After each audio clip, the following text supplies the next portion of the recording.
Hello friends, ഇത് salmon fillet. Okay, so നമുക്ക് എല്ലാവർക്കും സാൽമണിനെ പറ്റി അറിയാം.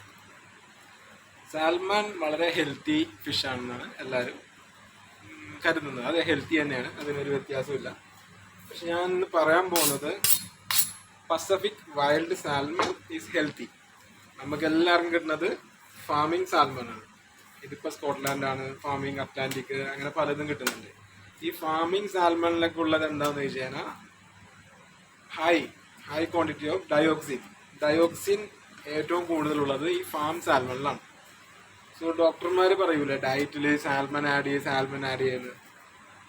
പക്ഷേ സാൽമൺ ആഡ് ചെയ്യുമ്പോൾ വളരെ കുറച്ച് ക്വാണ്ടിറ്റി നിങ്ങൾ കഴിക്കാൻ പാടുള്ളൂ. ഒരുപാട് കഴിച്ചു കഴിഞ്ഞാൽ ഇതിലുള്ള ഡയോക്സിൻ നമ്മുടെ ലിവർ, അതുപോലത്തെ ഇമ്മ്യൂണി സിസ്റ്റം, ഇതിനെല്ലാം നല്ല രീതിയിൽ എഫക്റ്റ് ചെയ്യും. നിങ്ങൾ ഹോട്ടലിൽ കിച്ചൺസിലൊക്കെ ആണെങ്കിലും ഒരാൾക്ക് 200 ഗ്രാമേ കൊടുക്കുന്നുള്ളൂ.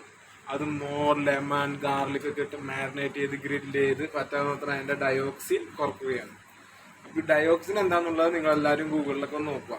ഡയോക്സിൻ എല്ലാത്തിലും ഉണ്ട്. നമ്മൾ ശ്വസിക്കുന്ന വായുവിലുണ്ട്, എഗ്ഗിലുണ്ട്, മിൽക്കിലുണ്ട്. പക്ഷേ ഫാം സാൽമണിൽ ഡയോക്സിൻ വളരെ കൂടുതലാണ്. സോ ഇറ്റ്സ് ഹെൽത്തി, പക്ഷെ സൂക്ഷിക്കണം. വളരെ കുറച്ചേ കഴിക്കാൻ പാടുള്ളൂ. Okay, thank you.